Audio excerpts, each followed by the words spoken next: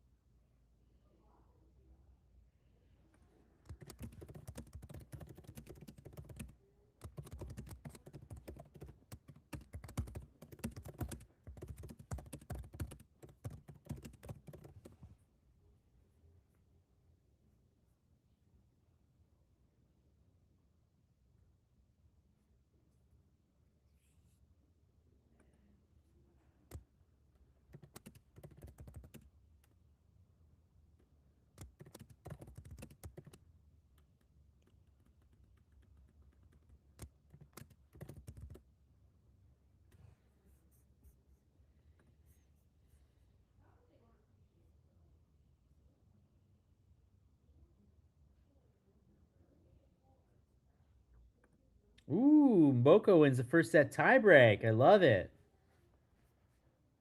I wish I could have like in a little corner here, have the tennis going.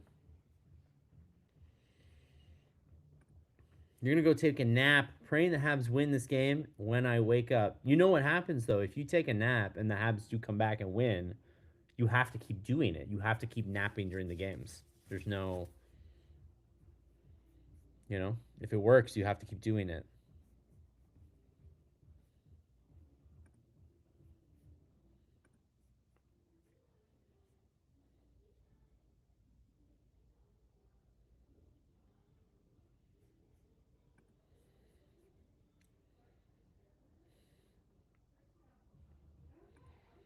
Damn, Layla is a delightful young lady, but she's dumb.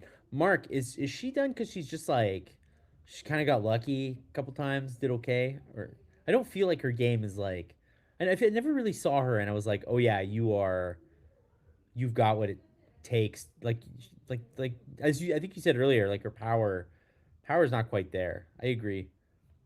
There's nothing about her game that I was like, you're gonna be a superstar. She seemed a little flash in the pan for me. I have to admit.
Karen, come back. It's the second period. I told you to.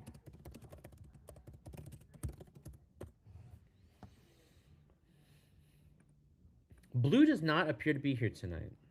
That's okay. I won't take it personal. Sometimes you guys got things to do. I get it.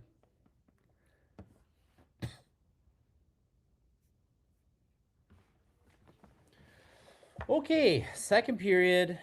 Habs are down 2-0. Not a great first period.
U.S. Hockey sure did take Jackson Lacombe over Hudson, and I think the entire USA team has to be hurt before they'll even consider him. He's not even on their radar.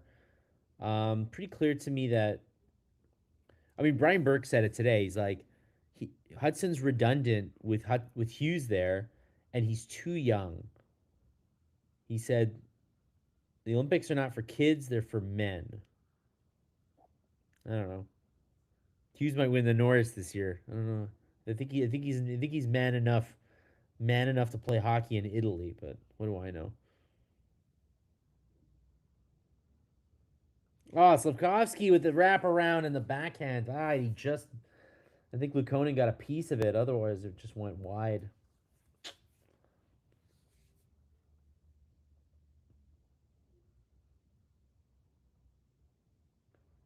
Slav was on a real tear for a bit. He's been a little slower of late. No points in the last game.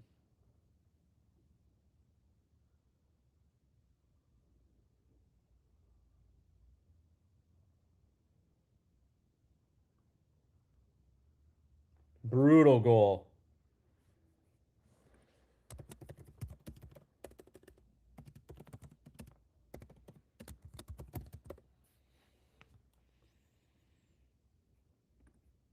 That's an ugly, ugly goal. I have no idea what was going on with Montembeau there. He got turned around. Is it Malmsteen again or is it Hellenius? So Hellenius with the Benson. Yeah, Benson. So Hellenius kind of gets out in front, does this kind of backhand, hit the post, and then Benson gets two whacks at it. Struble again.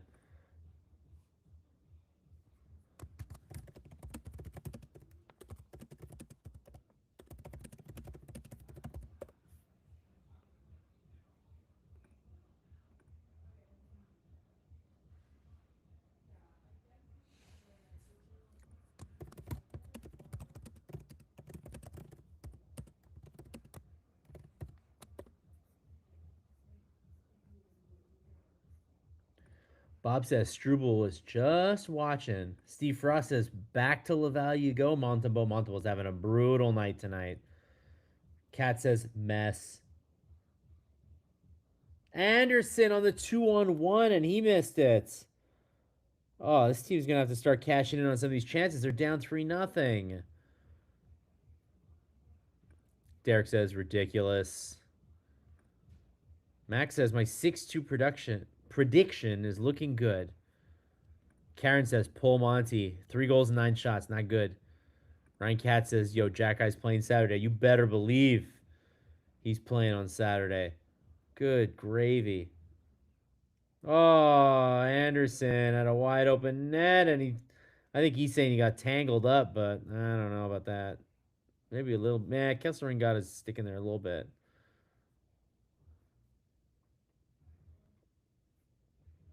Pimpfash says Buffalo is hungrier. They drove the net and get nasty, and they want it more. We look for pretty plays. Well, they just made a not so pretty play, but Anderson could not cash in because he's Anderson.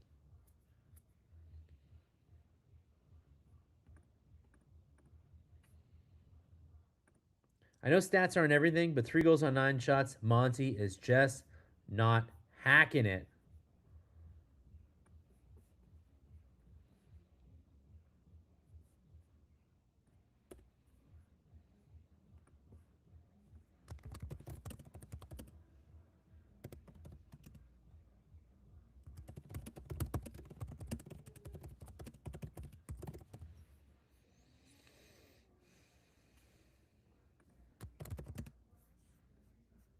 There you go. Cole Caulfield makes it 3-1.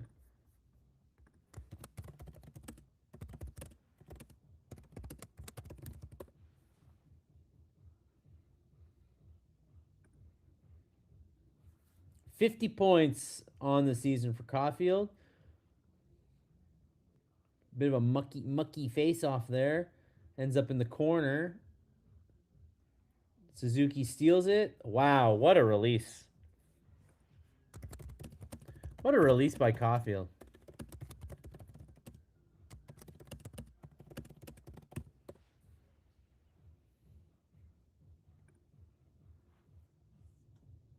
Hey, does Kirby Doc get his first point?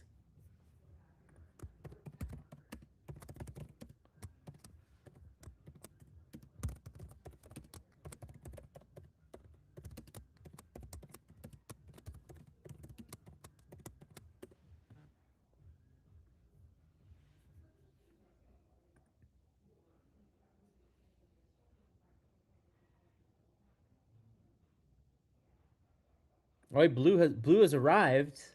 Thanks for joining us, Blue. Right as Caulfield scores, he rolls up.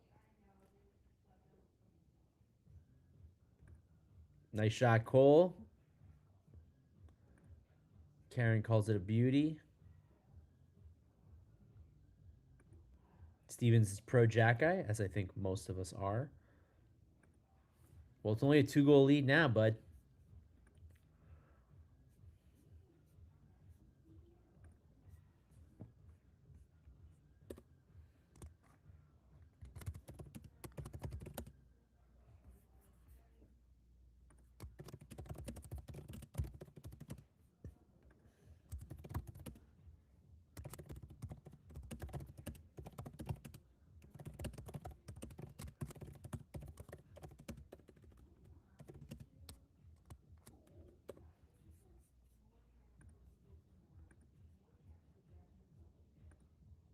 Oh no, no assist for Doc. He did a lot of hard work along the boards there. That's not very nice.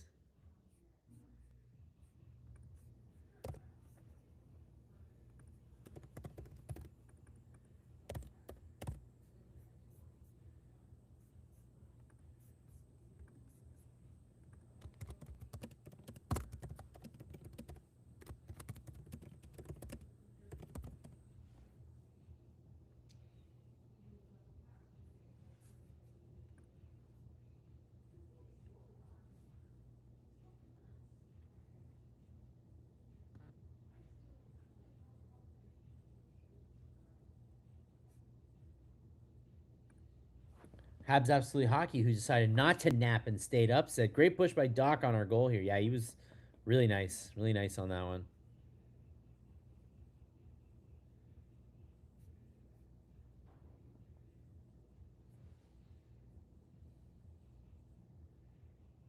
Caulfield with another. I mean, Caulfield looks like he's gonna single-handedly try to bring the Habs back into this. He's got 26 goals on the season, guys. I feel like there were entire seasons where the Habs didn't have anybody with 26 goals. Unbelievable.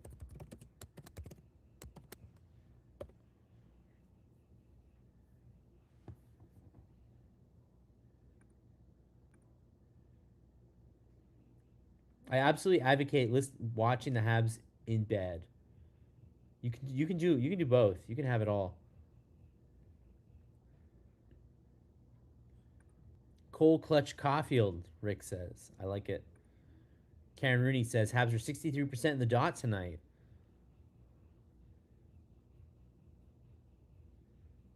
Herminio says we need to figure out how to counter these big fast teams. It's a big challenge. That is definitely what's gonna allow them to go to the next level. I think to not be physically intimidated by any other teams.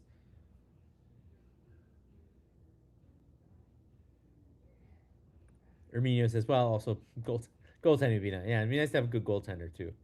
16 shots, by the way, the Habs. Only one goal. Luukkonen's having a good night, as opposed to 3 goals and 9 for on Monty. Blue says Struble and Arver are about even. Both make a lot of mistakes. Yeah. I think Arver's a little more dynamic in other ways, though. Physically, but then also he's a better skater. Derek says the goaltending's not enough.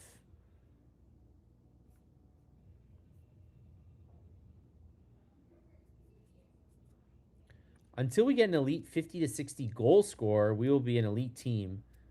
Until then, we'll be a competitive team. I'm okay with that. At least we aren't cellar dwellers. I don't know. They are the only team with 5 guys with 40 plus points. I think they've got enough offense. I don't think the offense is a problem here. I think they need like a more of a I said more of a Sam Bennett. I think a Sam Bennett brings his team closer. Because also, I think Demidov is such a good passer that I think that at some point, Demidov playing, if he ever played with like Caulfield or maybe with Slavkovsky, he could turn that guy into like a 40, 50 goal scorer. So I'm not like so like, man, they need like one more elite guy. I think they've kind of got like a nice core, and I think they need a like a real warrior type guy who can also get points though. Like I think they also need somebody who can get like this guy in my head has 60, 70 points, but I think that guy could be more useful. I don't know. I might be wrong. Hey, another guy who can score 50 goals would be nice for sure. Biba, hi Biba, says someone will say Struble is better than Gooley. Somebody will. Not Habs Absolute Hockey though. He says I'd rather have Jack Guy. Derek says Buffalo defends the center of the front of the net very well. Not much for seam passes. They clog up the middle well. Max says, Eric, you know that we're not elite. No, I didn't say that we're elite. I'm just saying that I don't think that I don't think getting an elite player in the like 60 goal, like a Connor McDavid type, is really like what's going to put this team over the top. I really don't. I think they have enough offense. They need a little more offense, but I don't think they need an elite offensive player. I think that player would probably just destabilize their whole cap situation. So I'm not like super on board with that. I think they need like an elite. I would rather have a Petrus Bergeron on this team or a Sam Bennett on this team than a like. Well, not a 50. I mean, any 50 goal scorer would be great. Don't get me wrong. I'd rather have that, but I'm saying that I think this team could win with an elite two-way player into the mix.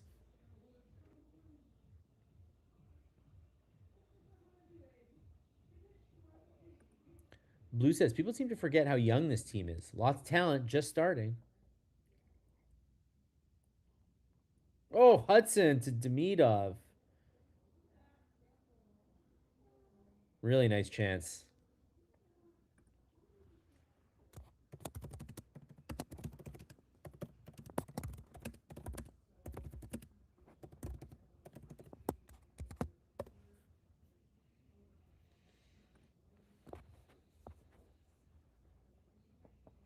Slashing penalty for Buffalo.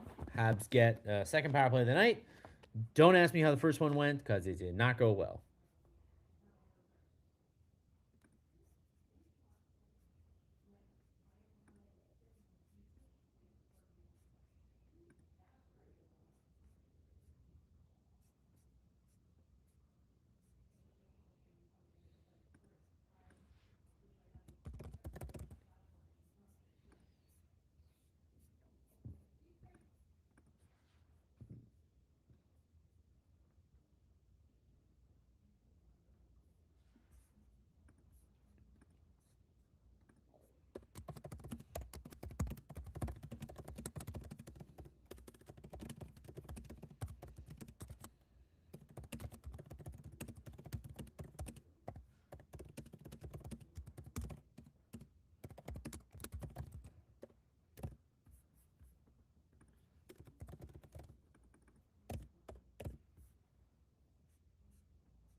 All right, nice zone entry here.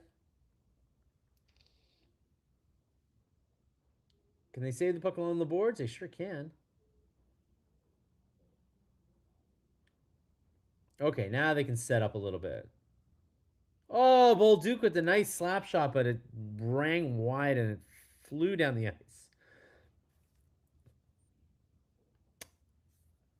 There was a lot of room. Bolduc had a lot of room on that shot. I'm not going to say it was a bad shot to make. All right, that was a little. You really need to do that back pass? Anyways. All right, Doc now in the corner.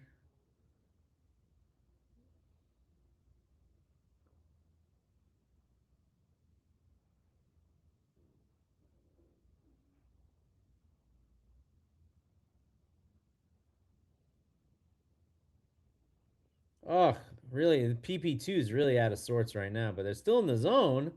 They still got a shot here. Okay, penalty's over, but the Habs are still in the zone. Oh, the puck was sitting right in the slot. Really nice chance.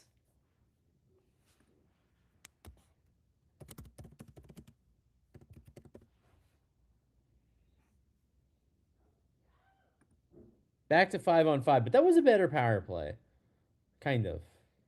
The first unit was not very good. The second unit was all right. By the way, it's 3-1 Buffalo. We're past the midway point of the second period now. It's 9:40 left in the period. Oh,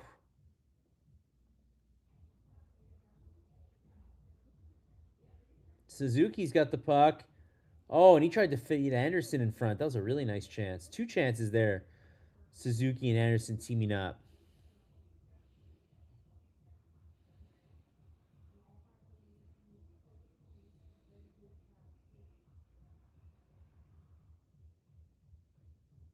9-1 shots, period, for the Habs.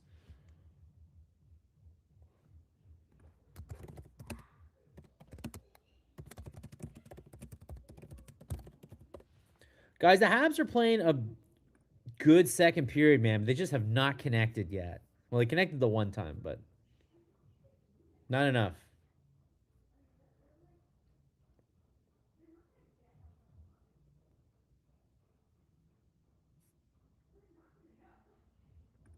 Habs says, get Galley off the power play right now. He's too slow. I don't understand for the life of me why he's still there. Why he's still there, and also why he kind of ends up like up top. Like if you're gonna have him, like have him in front of the net. No? Like why does he always end up circling at the top? I don't get it. Very strange. But yes, that's not where I would put Gallagher.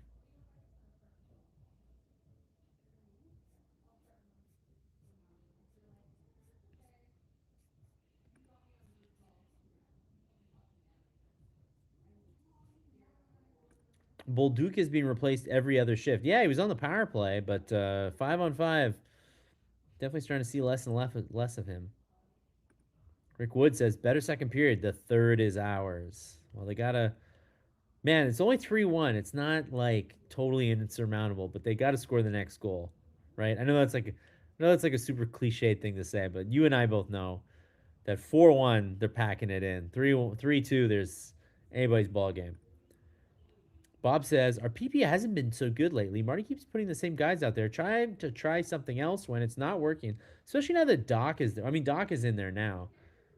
Love to see more of Doc on that second unit. I always thought Doc was a good power play guy, even when things are not like super great with him. He's good along the boards and he passes the puck well.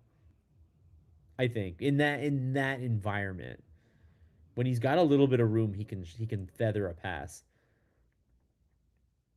Guys, we got some international relations coming on here. I like it. Hab says if you have him in front of the net, you can cover the goalie and get us a rebound. Yeah, exactly. I haven't seen Galley much in front of the net as much as he used to be. I know because he can't get there.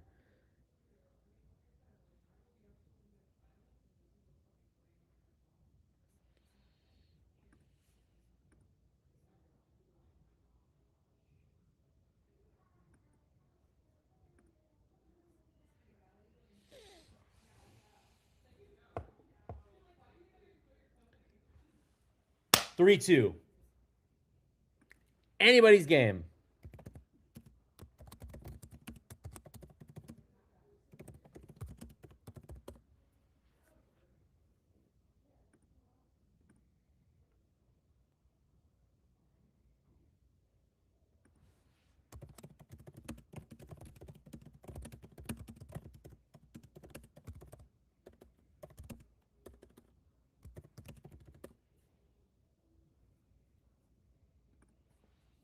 Guys, we were just talking about Bolduc. And look at him. Bolduc gets the initial shot. Luukkonen can't handle the rebound, and Suzuki is right there. Anybody's game. If you guys went napping, wake up. Get back in here.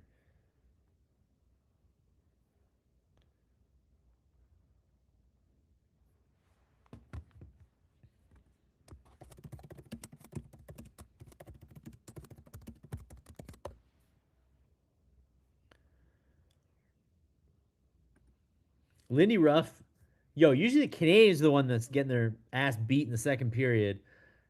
Tonight it's Buffalo, and Lindy Ruff is calling a timeout, and he's livid.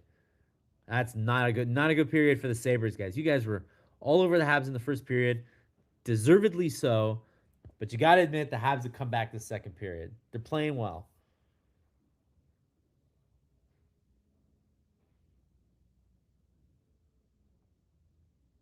They still need to be more physical. I get that. I agree with you.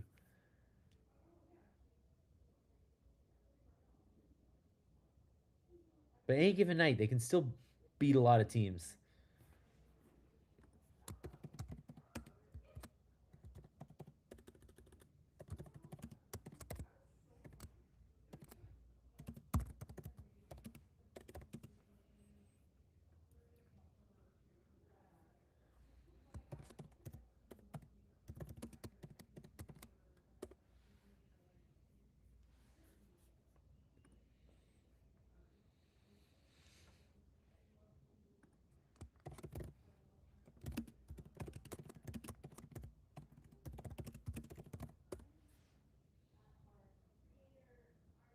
Guys, how do you? I know you guys aren't big fans of the ole ole, but how do you feel about doing the ole ole when you're down a goal? I feel like that. If I recall correctly, the correct time to do an ole ole is when you're up a goal and the team needs a little bit of a boost. I don't feel like you guys feel like that's how it should be used either. But I certainly feel like we're all in agreement that down a goal is a weird time to do the ole ole. That being said, Ryan's right. They were very quiet in the first period, and now they're kind of animated again.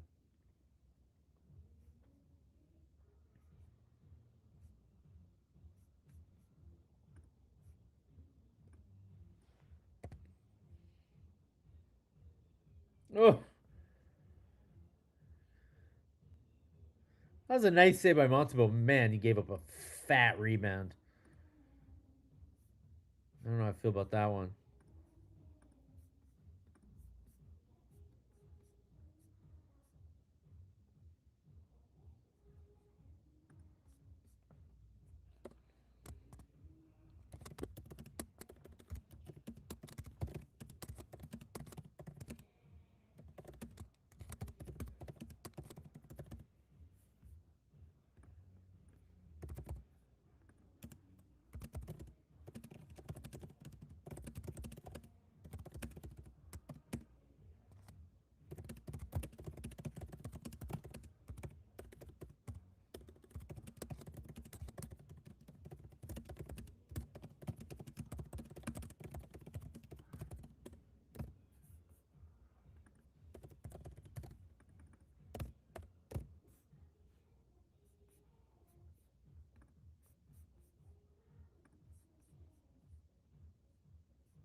2 points for Suzuki tonight.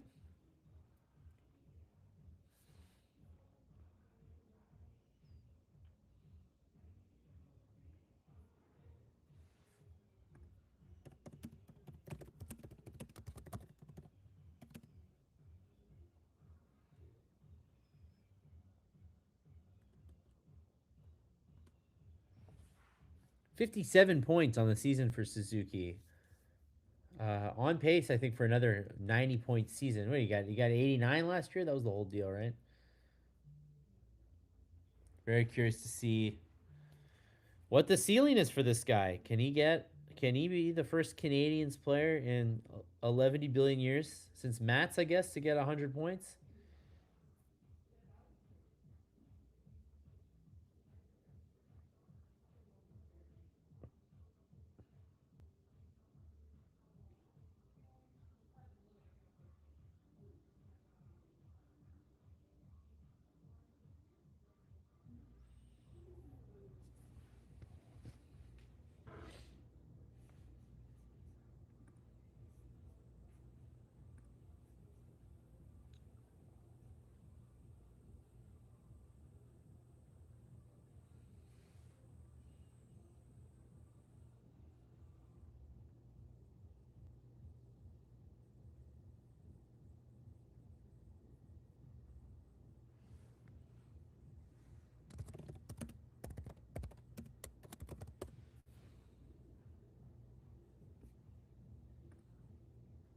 Shots 22-10 for the Habs.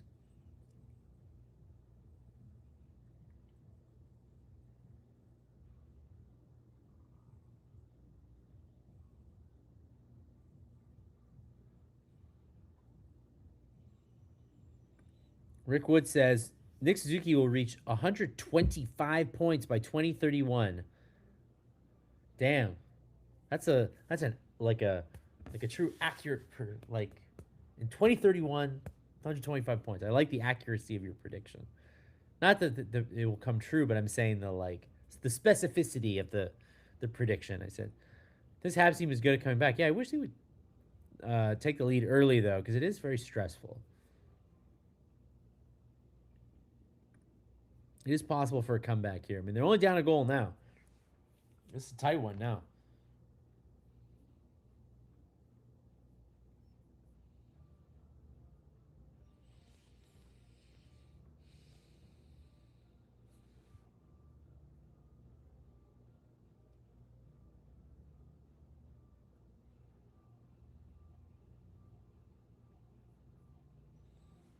Oh yeah, it's the what was it the NFC AFC finals this weekend. Rams, Seahawks, Patriots, Broncos. I don't like any of those teams. I don't like any of those NFL teams. I told you guys last on Tuesday. I was rooting for the Bears just because Caleb Williams was cool. He seemed like he made a cool play. I don't even really like the Bears that much. I like the Bears a little more than some other teams, I guess. But and I was rooting for the Bills just because so many of my friends are Bills fans. But the rest of the four teams that are left, I don't care much for.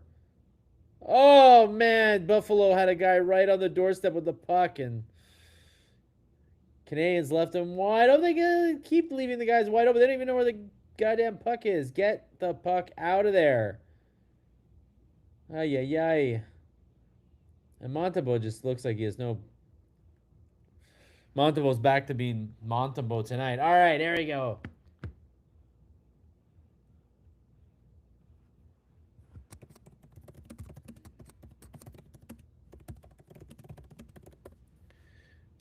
Okay, Bolduc, man, defending his goalie there. Somebody had to do it. You know, Bolduc is a guy who could definitely be more physical if he wanted to. He's not like a big dude, but he's a strong dude. Oh man, Doan was right at the doorstep, and the pass was in his skates, not on his stick. Max says, I think making the playoffs 2 years in a row is a good season. I don't really see us winning a series, though. I think it depends a lot on who they face. I think there are definitely teams at the top that they can beat. I'm not sure who. Well, we'll see when we get there.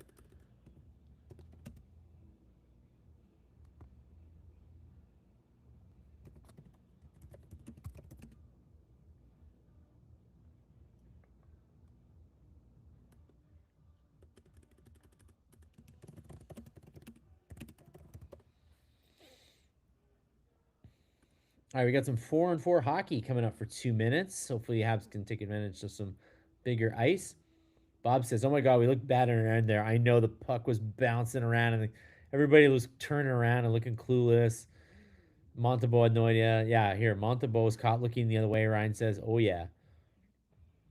Armenia says, "We have lots of scoring. We don't need Huberdeau. We need size and toughness." Yeah, I don't think Huberdeau. I think Huberdeau's just too. It's just the contract. I just don't want the contract. It's too much money. Too many years. Too much money. If we play Tampa, I don't think we'll win. But if we play Detroit, we've got a chance. Detroit has no playoff experience. I agree. But Tampa's funny because Tampa, undoubtedly a great team. I think the class of the division this year. But they haven't been that good in the playoffs the last few years. They're getting old too. And they haven't quite figured it out. Not saying it's gonna happen, but I don't know. Tampa's weird, man. They seem like a team that's kind of fade, good regular season team, but they're starting to fade out in the playoffs. Now, I guess Vasilevsky was hurt last year too. Tampa beat us in 2021. Well, 2021 was a long time ago. The Canadians, the Canadians of 2021 are not the Canadians of now, and I would argue that the Tampa Bay Lightning of 2021 are not the Tampa Bay Lightning of now.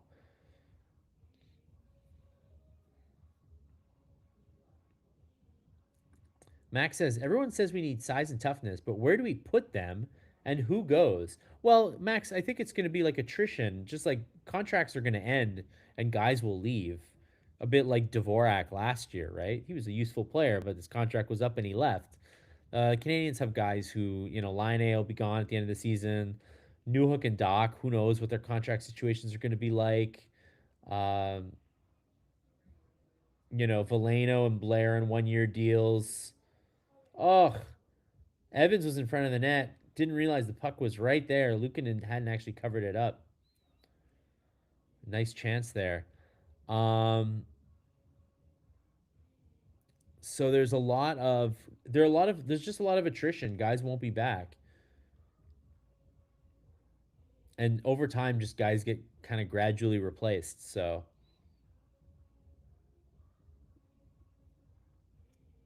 I think there's like I think I could say that like Suzuki, Caulfield, Slavkovsky, Demidov will definitely be there when the time comes for whatever.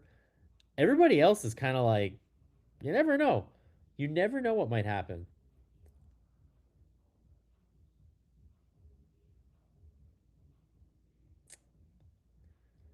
Man, Hudson's passing tonight has been I think he's forcing the passes a little too much tonight.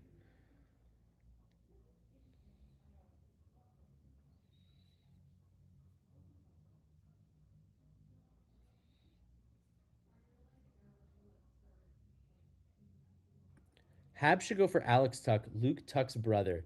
If Alex Tuck reaches free agency, the Habs should absolutely be all over that. What a great player.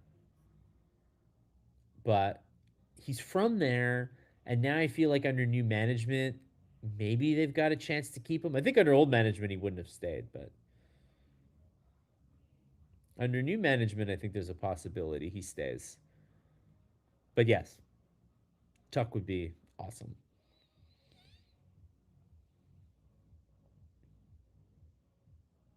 Oh man, breakaway! Bull Duke breakaway. Nice save.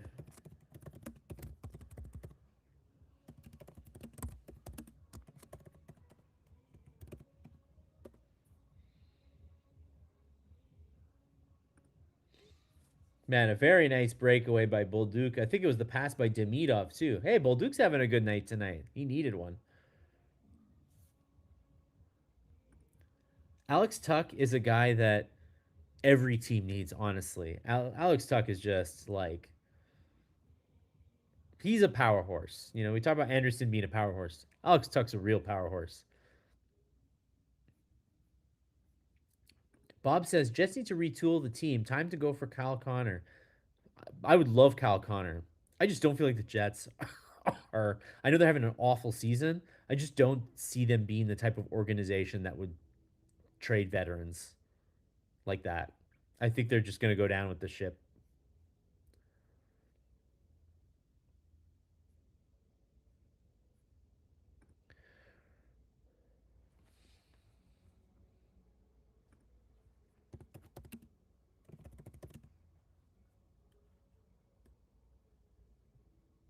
So the Sabres get a penalty, a power play there?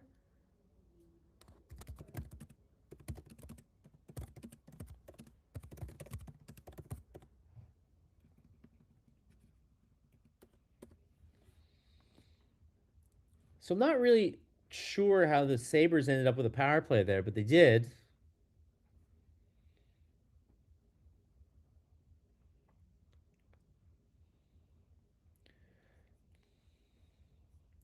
Ray Holden says, watching how Suzuki celebrated his goal reminded me of something that was said about a Montreal Alouette player a long time ago, that he's just an ordinary superstar. Yeah, no, he's Suzuki's a cool cucumber, that guy. He's definitely not a showboater. Bolduc gets tossed around by four Sabres and not one Hab went in to defend them. I know. He went in for the breakaway. He was all alone. The Habs were at the other end, and it took him forever to come down.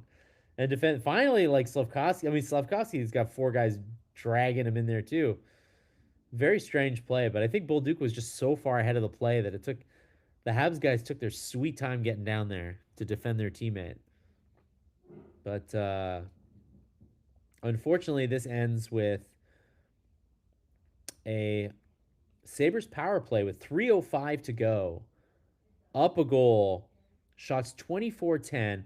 Man, if the Sabres score here and go into the third period up 4-2 with only like 11 shots, terrible.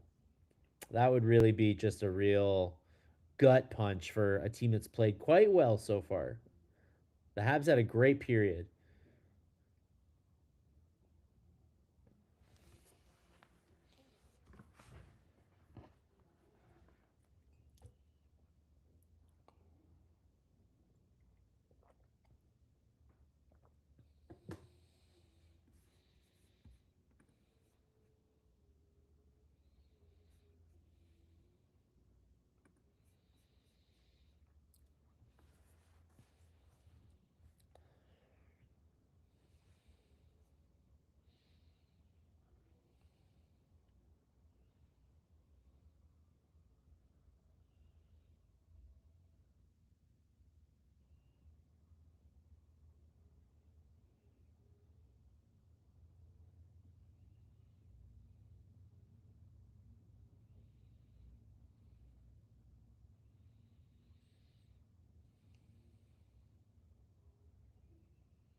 And it gets cleared. 52 seconds to go in the Buffalo power play. And there's 150 left in the second period. So this is. It would be huge if the Habs could go into the locker room down only a goal. Ah, puck hopped over the guy's stick. And ooh, Quinn backhanded it on top of the net. That was dangerous.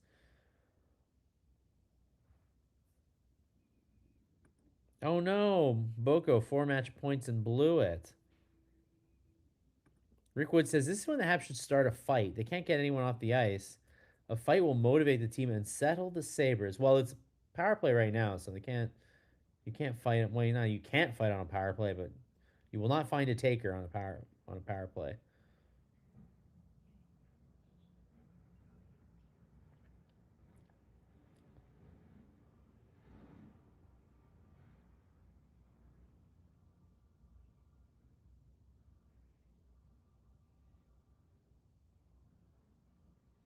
Okay, back to 5-on-5.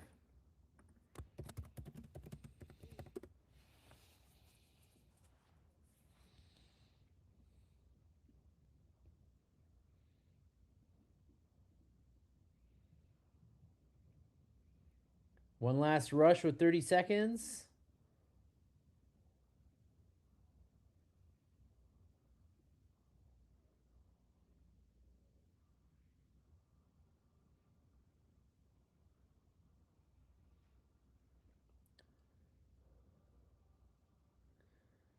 Man, Hudson with kind of a weird pivot there, but hey, it worked out.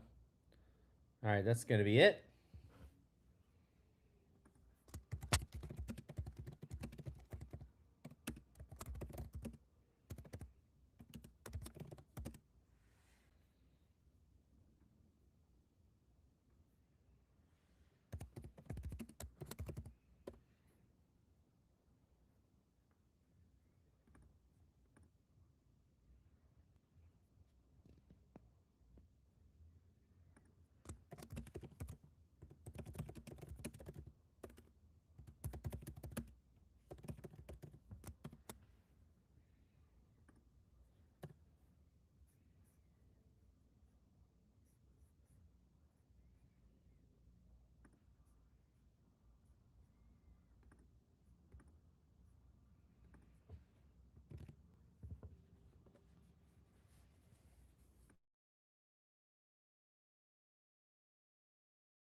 All right, what do we got here? We got I don't blame Monty. And then we've got a lot of all right, we'll get to the school stuff. We'll get to the school stuff. Hold on. No, not the third goal. Defensemen were watching. We won the second period. How about that?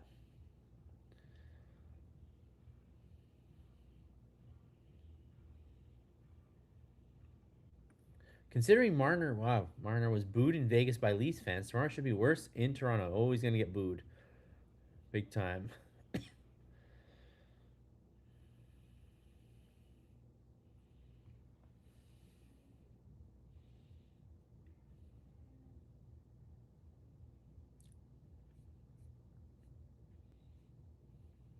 Okay, and then we got some, hold on, we got some Beach Boys, be true to your school shout outs here. Harry's Concordia grad. Rick Woods, Loyola, Concordia, majored in drinking. So did I. I don't remember you from that program. We were both in the same program though, the drinking program at Concordia. Arminio loved Conyu. Bob says, "Hey, you're a West Islander." Yeah, I think we're all secret West Islanders here. Many of us. Anyway,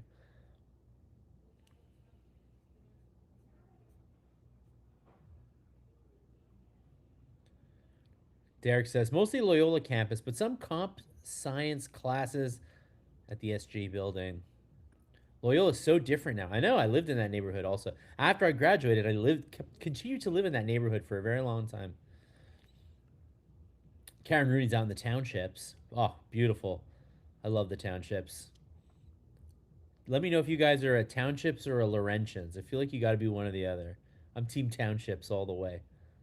The microclimate of the townships compared to the bugs, the just too many goddamn bugs in the Laurentians for me. I'm not a bug guy. Rick Woods says Loyola's campus was something. I remember watching the first period of the Canada Russia game. 150 students cramped into a hall watching on a portable black and white TV. That's fun. Harry started at Queens, went to Concordia, finished at McGill, somehow made it. Look at you getting around. That's pretty cool. Bob went to Beaconsfield High. Boo. Same as Kent Hughes. Then John Abbott. Yay. And Concordia, Loyola campus. Yay. So they're almost the same. I went to St. Thomas. St. Thomas. I'm a St. Thomas grad.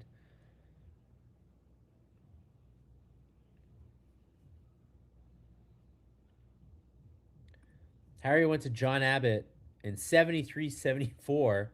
Played a lot of pool there. Yeah, I went to John Abbott in 2001 and 2002. It's 2 years, right? Let's just say, Chef. Karen Rooney, you live near the Louise Penny Cafe in Knowlton. Do you live near the Louise Penny Cafe? Have you been to the Louise Penny Cafe in Knowlton? Let me know how it is. I've been meaning to go out there. I went to over the Christmas break. I went out to Bromont. That's the extent of my travels during the holiday break.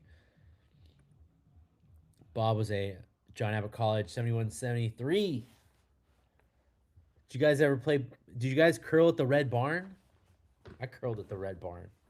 You damn right I curled at the Red Barn. That's the place to be.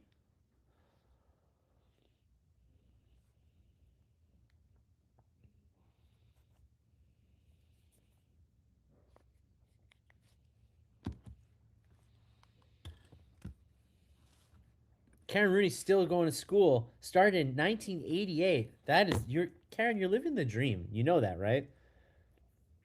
Nothing funner in life than to pursue education in the arts.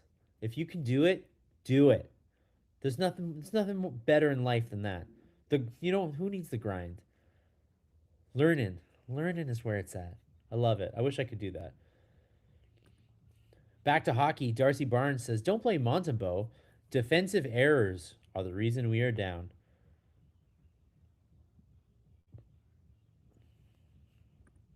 Derek says, "That being said, but he's got to make some of those saves." Rick Woods graduated from Sir Winston Churchill Pub. Is that where you graduated? That's where I graduated. Harry had a cottage in Laurentians in the 80s. Oof, time to live.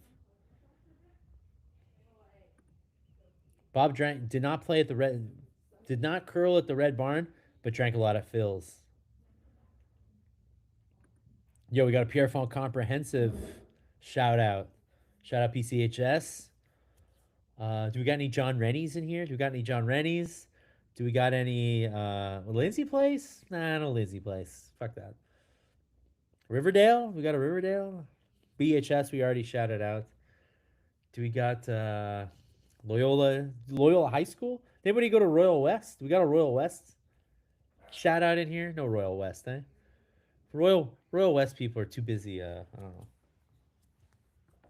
thumbing their nose at us. Fancy pants. Fancy pants Royal Westers.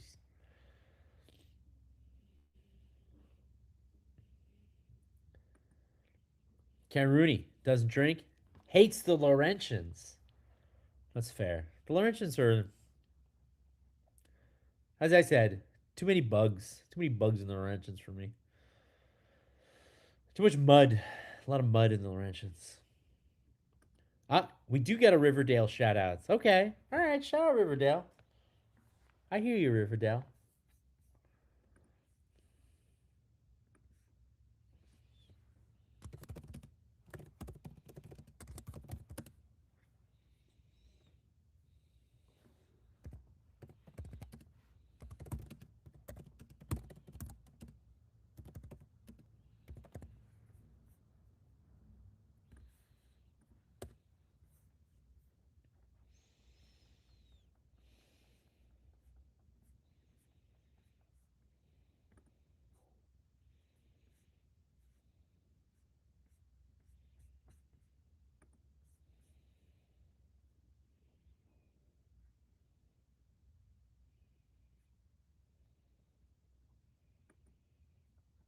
I was taught at Sir Winston Churchill High School.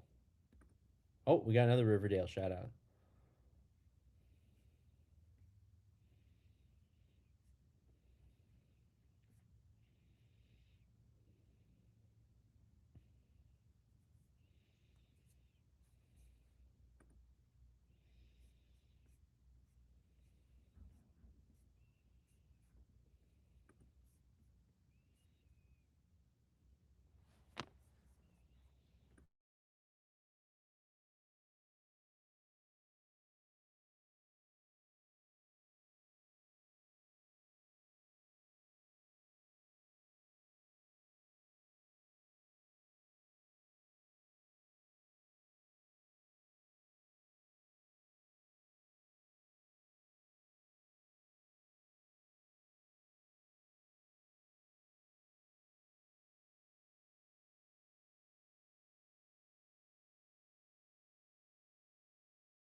Happy birthday to the legend that we call Madame Beliveau.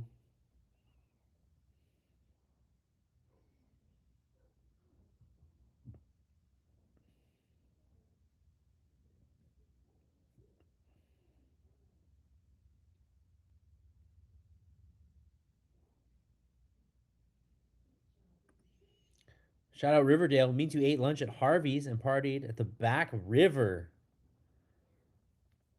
That sounds like a very Riverdale thing to do. I like this. Did Gary graduate or was he expelled? I'm gonna go with expelled. That's funny.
Bob says, Harry says, we used to make the trek from Beaconsfield up to that Harvey's, and it was the only one around. Damn. And now there's a Harvey's everywhere. I don't go to Harvey's as much as I used to. I should. They make good burger there. Derek asks, where did the time go? On the plus side, we got to see Rocket, Billy Lafleur, and all the great teams of the late 50s, 60s, and 70s. That's true. I did not get to see those teams. You got to see those teams.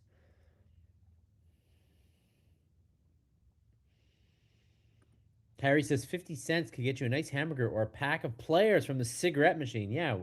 You know that the kids are smoking again, eh? The smoking came back.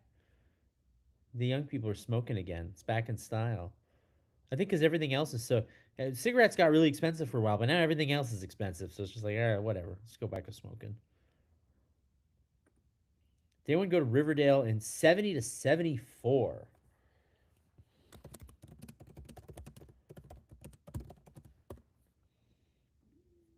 All right, that was a fun down memory lane. You guys are free, of course, to continue to go down memory lane if you're enjoying yourselves. Please do. Back for the third period. And as always, happy to talk Montreal nostalgia with y'all. This is the place to be.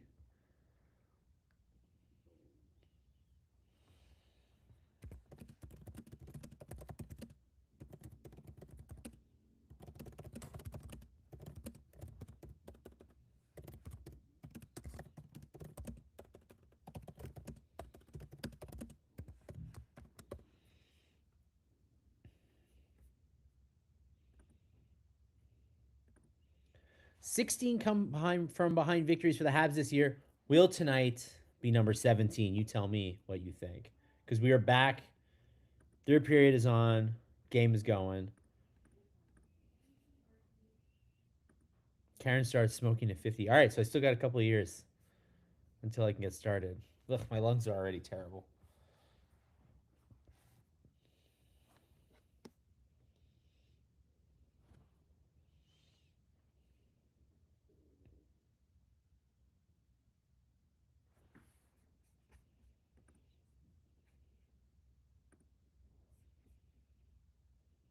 Tonight's the night, Karen says, for number 17. 16 out of our 28 wins was comeback wins. According to RDS, it was Habs Absolute Hockey. I stole that number from RDS. They know what they're talking about.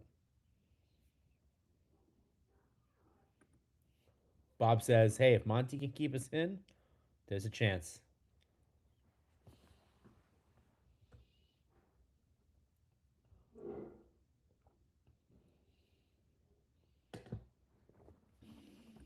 It's getting a little better, Karen.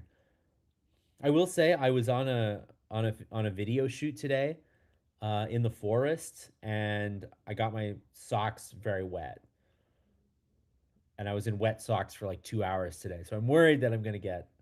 My mom would tell me that I'm gonna get a cold because of that. Hopefully not. As I also mentioned, I also want to go to Igloo Fest on Saturday, which is gonna be minus 25. So I'm just asking for myself to get sick again.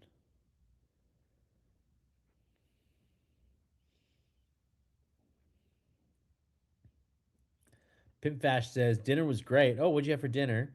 Habs got their mojo going in the second. Let's see if we can keep it up. Buffalo's gonna come out hard. I know it's crazy. They have more comeback wins than regular wins.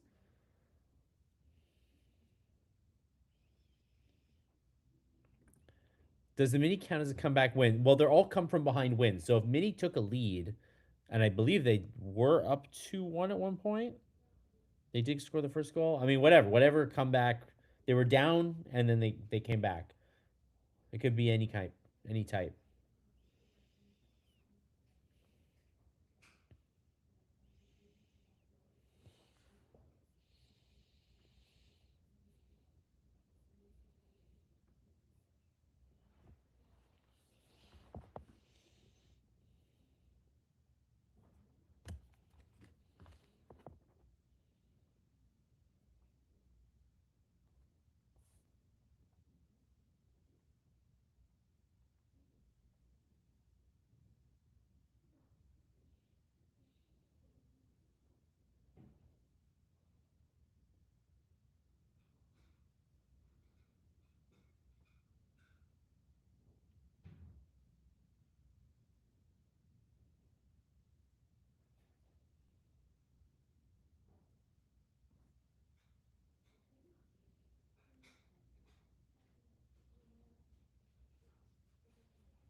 seven third period comeback wins. Yeah, yeah, no, no, for sure.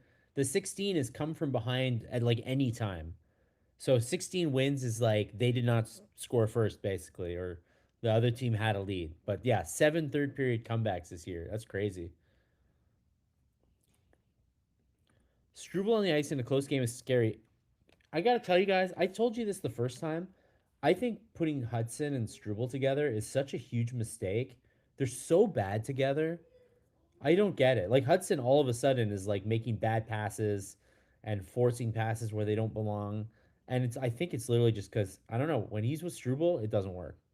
This needs to not happen. Karen says Slafsine will score. I wonder if we'll see Bolduc score. He had a couple chances.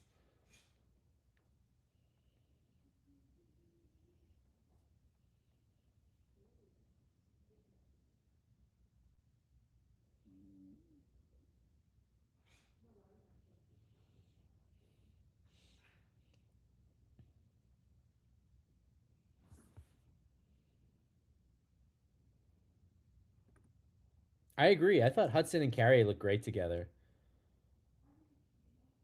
That's the pairing for me. Matheson Dobson, Hudson Carrier, Jack Iguli. Ah, oh, Slavkovsky centering pass, but to nobody. But hey, they still got it in the zone. Nice shot by Hudson.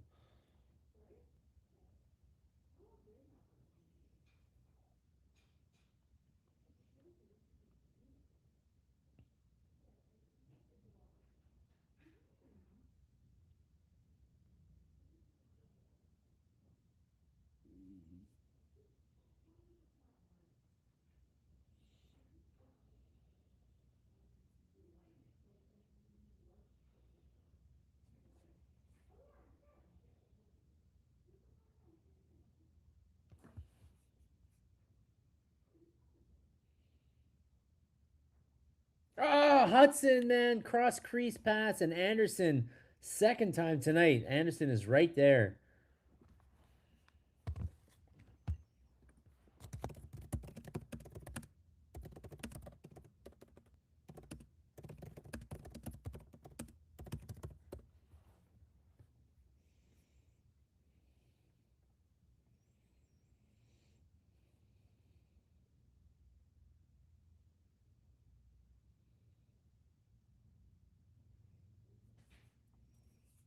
Anderson having a good game, but yeah, just not. You know how it goes with him. You could spoon feed him a perfect scoring chance, and Anderson still might not score. Jack Eye looks good with Carrier and Gooley. Yeah, for sure.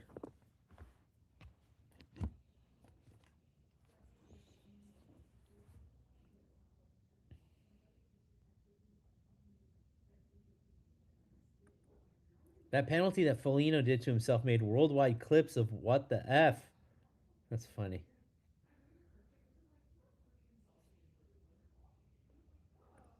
Doc's a big body with skill. If he gets it going, it might just be what we need down the stretch. And that's why they're going to keep giving Doc a chance because you can't buy size like that. Size he's got size and skill. I know he hasn't put it together much, but like you can't find guys like that. You just can't. You got to figure out how to make it work with him. Andy with the hands of stone. I know he's got 10 goals here, right? 11 goals. He's having a good season. But yes, Anderson will whiff on more than he'll make. That's true. But at least he's getting in the right spots tonight.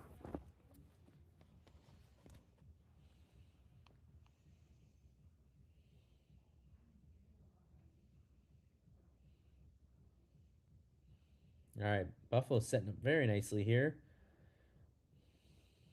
Ah, Kapanen blocked the shot and had a chance to clear, but he was waiting for the guys to come with him, and they didn't. And then now they're okay. And now they've cleared it at least. I mean, Matheson's just gonna single-handedly race up the ice.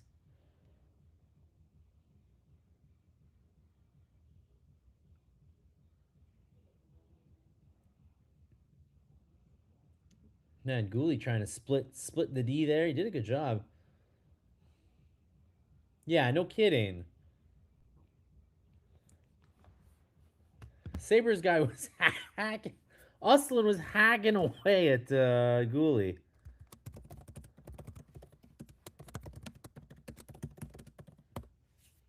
Okay, well, if we ever needed the power play to wake up and show up, now's the time. Like, how on earth? Yeah, I mean, Uslan is literally just two handing trying to break Gooley's stick. They're gonna call that every day. But yeah, no. Oh man, where's Mark on this one? Suzuki lost a face-off on the power play.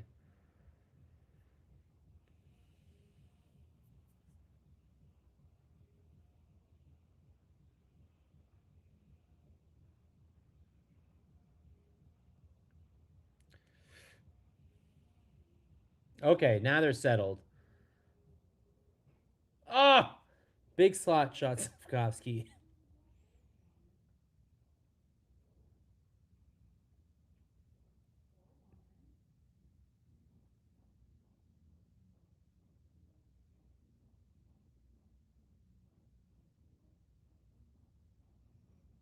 No, Suzuki fans on it, and it clears. Oh man.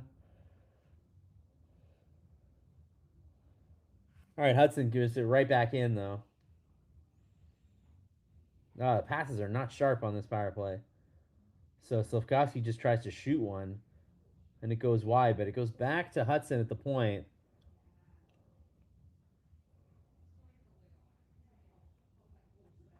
And that's a really bad play by Suzuki. And Montembeau.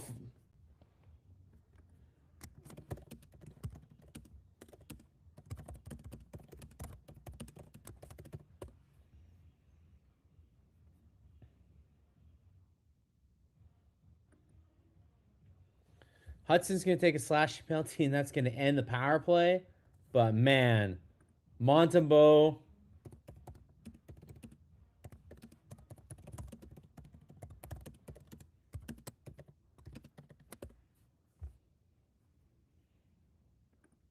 All right, so we got a 4-on-4 for 36 seconds, and then a 124 power play for the Buffalo Sabres. But, you know, Hudson had to try to stop that. That was Suzuki, though. That bouncing pass back to Hudson was a really high risk pass when he could have just put it on the net, which he should have done.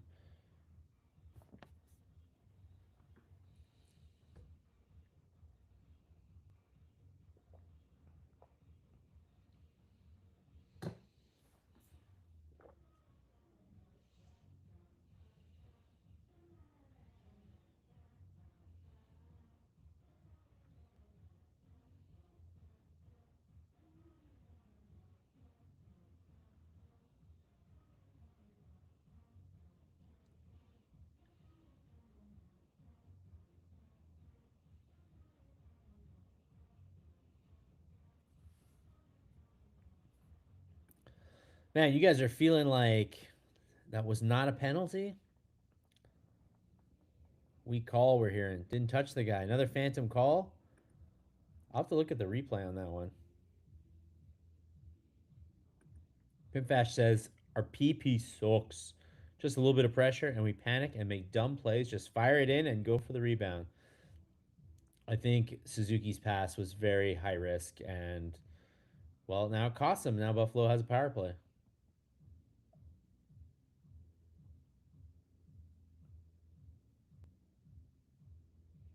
But Evans clears.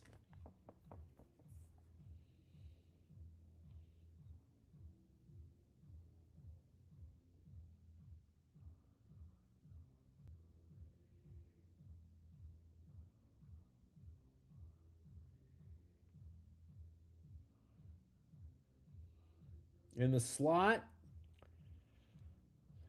All right, Habs clear it. Looks like we're going to go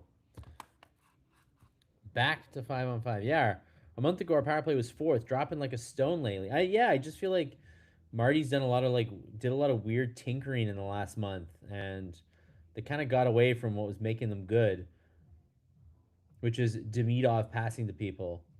It's really all they should be doing on the power play. Just have Demidov and Hudson pass back and forth.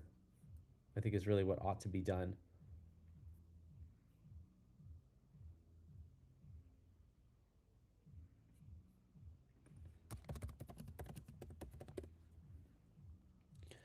Okay, we're back to 5-on-5. There's 10 minutes left in the game right now. 10 minutes left in regulation. 3-2 Sabres. Shots are 30-13 for the Habs.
Demidov with the move, but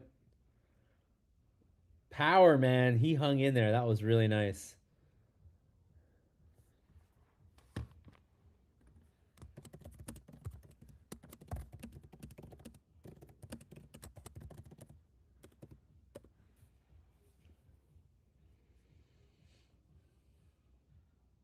Oh!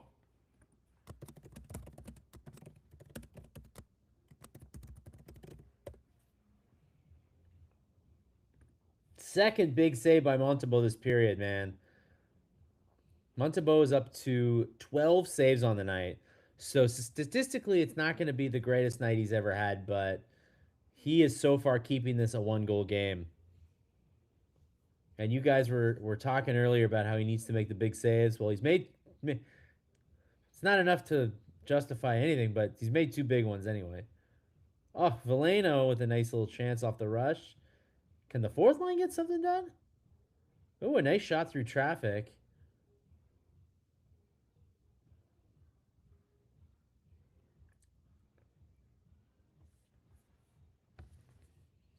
We got an icing call on the play. Canadiens can take advantage. 7:07 left in the game.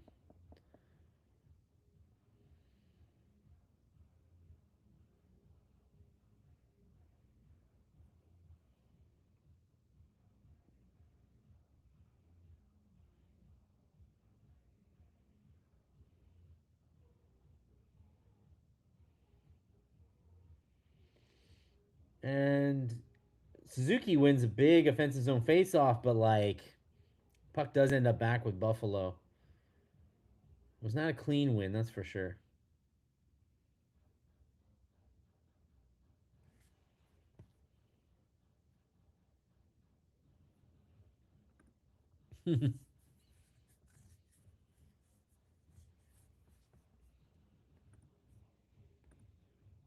Jack Quinn, another one of these Buffalo guys who just looked like career was going nowhere, and all of a sudden he's found his game again. Really strange.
Mike Matheson is from Point Claire, which is also where I'm from.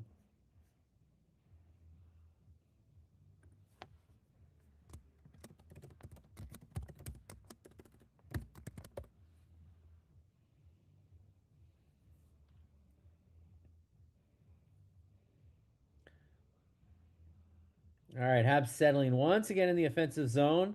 Can they get anything going?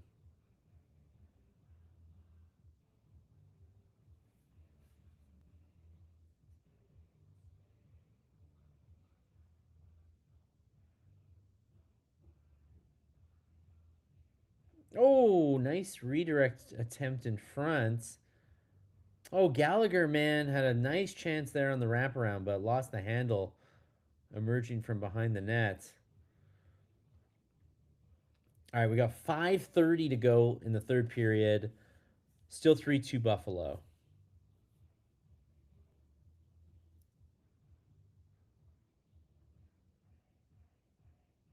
All right, capping into Slavkovsky.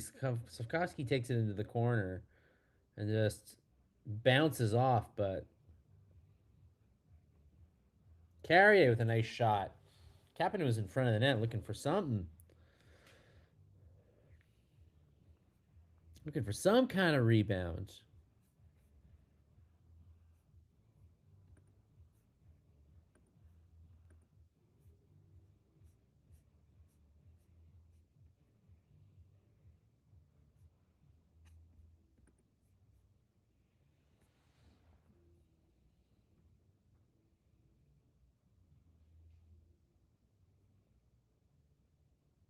I mean, it's 8-4 shots now in the third period for the Habs.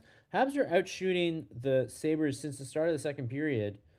23-7. It has been a very one-sided game after the first period. Unfortunately, Sabres do have 3 goals and still the lead.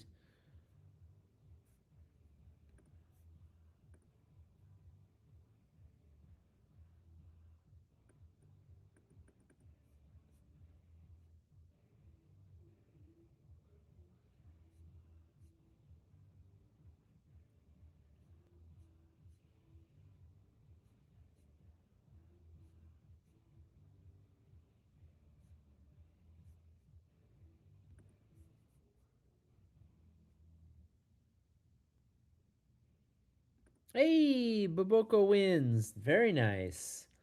So our lone Canadian left in the draw, still going.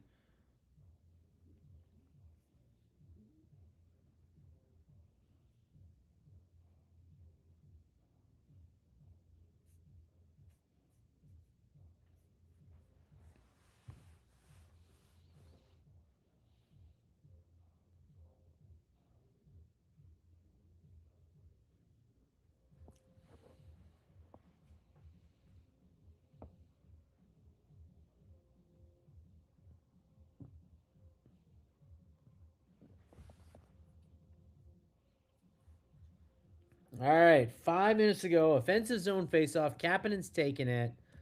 Second line out. Marty might be aggressive of pulling the goalie. Not saying with 5 minutes left, but if the Habs get some nice zone time here, but they gotta. That ain't it. Buffalo sends it out to the center ice.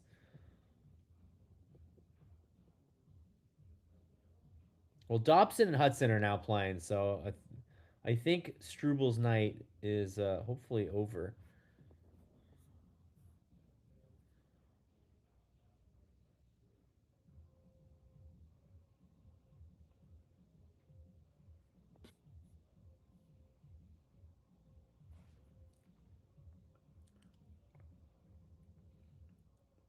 All right, Hudson rushing the puck up the ice. Tried to from the goal line. Tried to handcuff Luukkonen. It was a nice try. But we're now 4:19. Another offensive zone faceoff coming for the Habs. But no chances so far.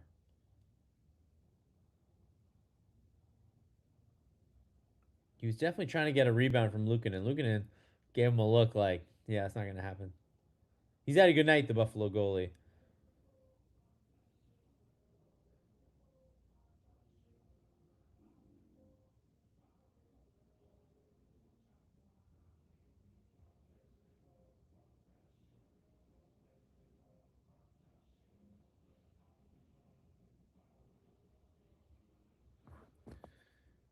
Bianca won a tournament last week. No, like a lesser tournament. You're talking about Bianca Andreescu, right?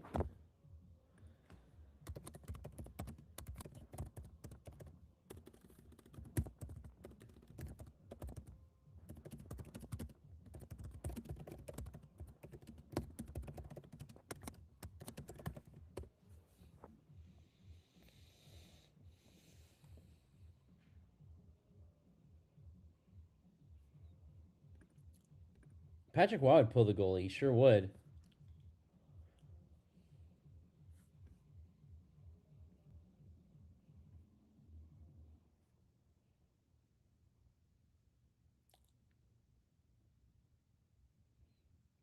All right, Anderson bulldozing in the corner. Can he really looking to cause a turnover here?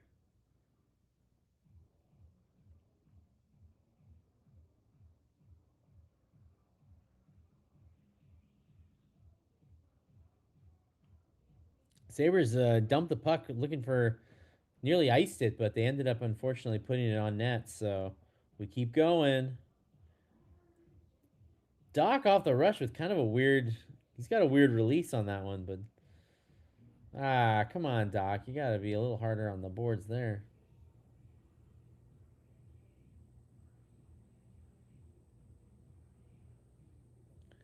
All right, time's running down here. 2:20 to go. Still 3-2. I mean, the Sabres aren't exactly trying to score that. The Sabres are definitely hanging on here. Oh, Benson is down.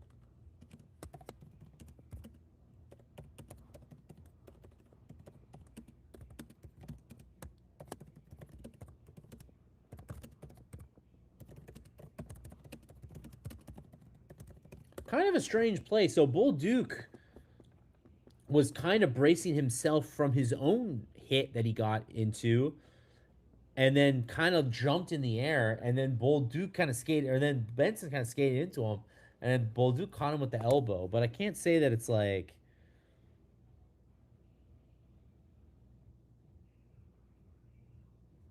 I can't say that that was like I don't know what's gonna happen here. If it's gonna, I mean, if it's penalty, it's pretty much the that's pretty much the game here because it's I mean there's 2:12, 2:14 left. So they've been desperately trying to go on this TV timeout for a really long time. So they're gonna milk this TV timeout as long as they can, while Benson cleans himself up. We'll see what happened exactly.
They can review that apparently. They couldn't review last night's. They couldn't review Tuesday night's phantom play, but they can review that play. Hey, whatever. There was definitely an accident. Bull Duke was trying to dodge his own hit and then Benson, oh, hey, it's not fun. It's not fun to get hit by an elbow.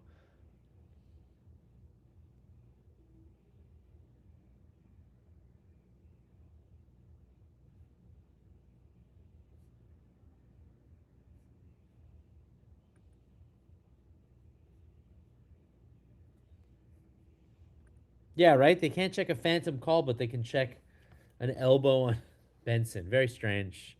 The NHL, as always, a riddle and a cipher, the officiating. But hey, Canadians catch a break, I guess, because they could have always called something. They don't. So what's gonna happen, man? There's two fourth. This is funny. Elbows up.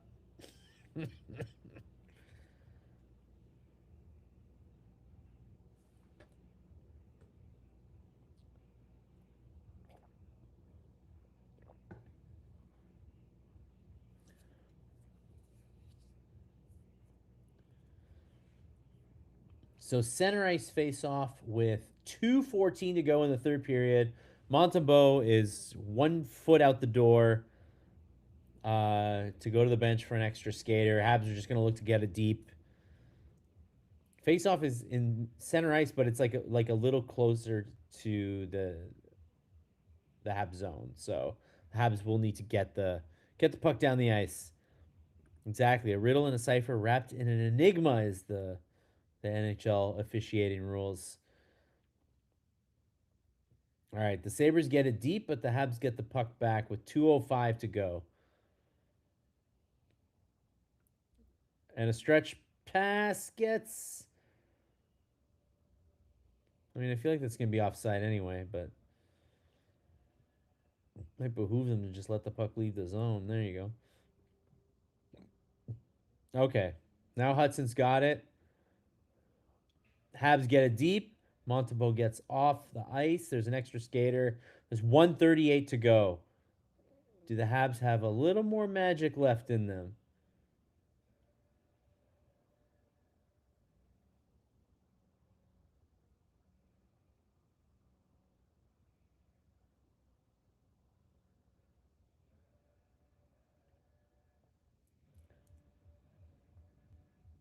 Ooh, hot pass by Slavkovsky, and the puck exits the zone with 1:10 to go.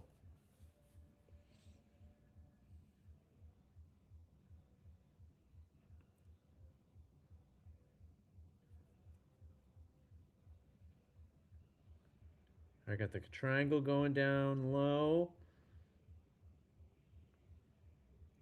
And Hudson breaks his stick.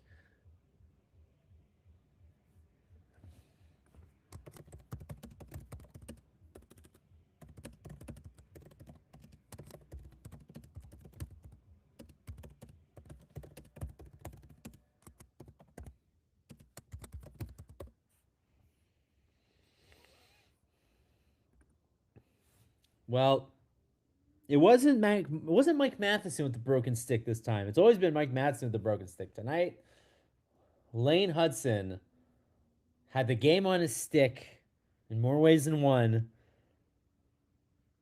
And then well the stick let him down. Canadians doubled Buffalo in shots.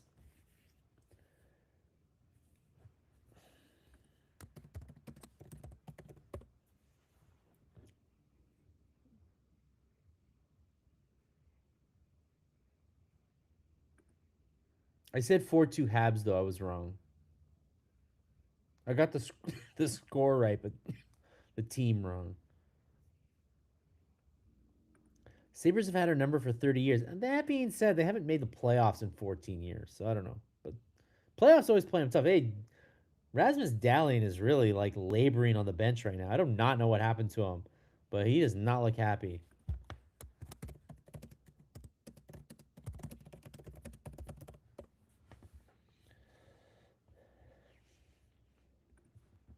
Thanks, y'all. Still 40 seconds. I'll still hang out with you guys for another 40 seconds, but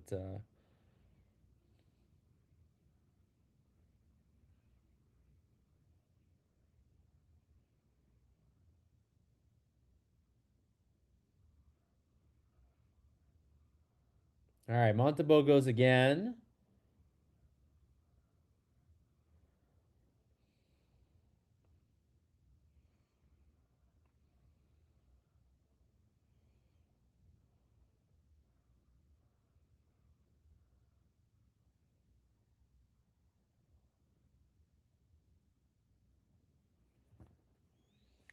Next blog is, let me check the schedule.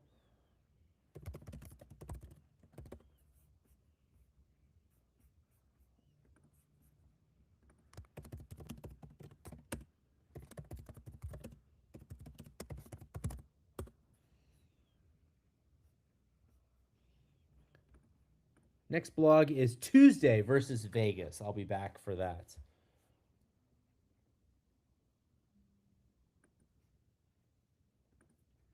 A coulda, woulda, shoulda kind of game.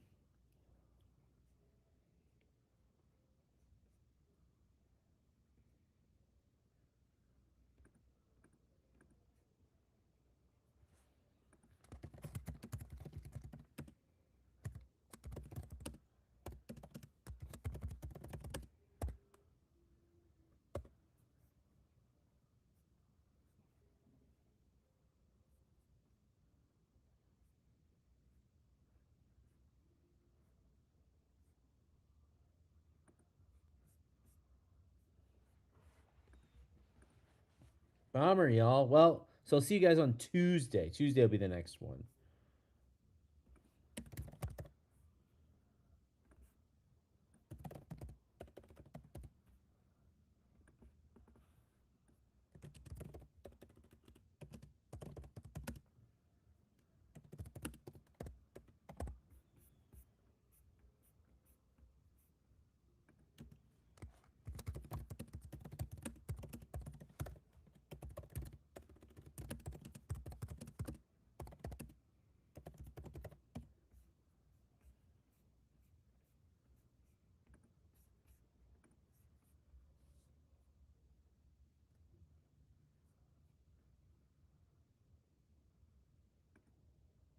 Kelly says a decent effort after a shaky start.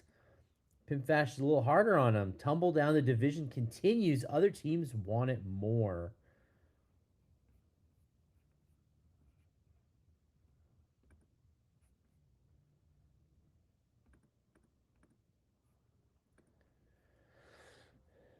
Habs Absolutely Hockey already says they're going to lose on the 31st. Well, you don't know that. That's why we got to play the games.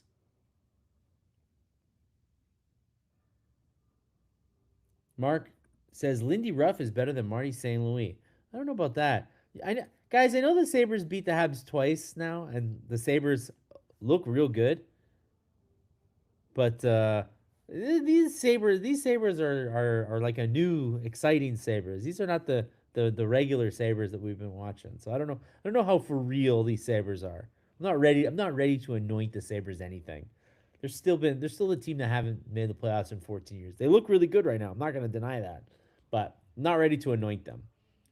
Pimfash says thanks. Too bad you have to host such an immature performance. That's all right. I'm okay with that. It's all in good fun, right? I'm not too, you know, no, it's all in good fun. Yo, we love vlog some. We love vlog the last place. Remember that they were last place like 3-4 years ago. We love vlog that season. Now that was a fucking that was an immature performing season. This feels like this year feels like a dream compared to those seasons. There were some seasons where they were last place. And it was real bad, real bad. Thanks, Mark. Thanks for joining. Okay, so yeah, as I said, we will be back on Tuesday. Thank you all for joining. Um, we've got About Last Night coming up tomorrow morning. We have Herb Ziskowski Hidden Game coming, and we got more bonus episodes of Hockey Inside Out. MontrealGazette.com.